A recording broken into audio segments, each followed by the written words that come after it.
Hey YouTube, so if you want to crack open a walnut, the simple solution, if you're strong enough, is to take the walnuts, two walnuts in your hand and squeeze them together. As you can see here,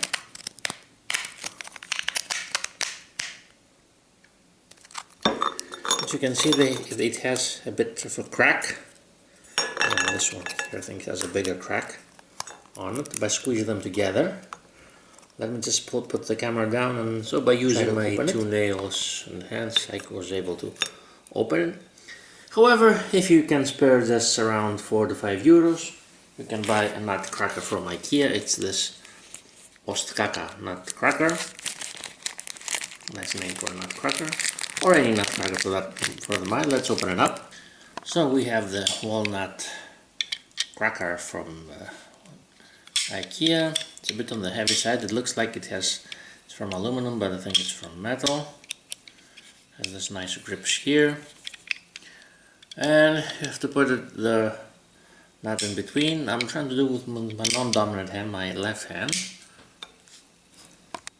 So we have a smaller nut here. The squeeze. Now it happens.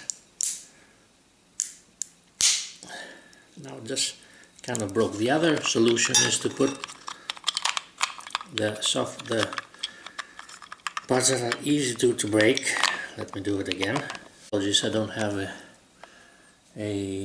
someone to put the camera. If you put it like here, then it's less power, but of course this is the result.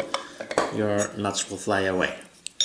So again, make sure that you have open space, and perhaps it has to do with a bit of more training of how to do that in order not to eliminate completely your walnuts. Thanks for watching. Please like and subscribe.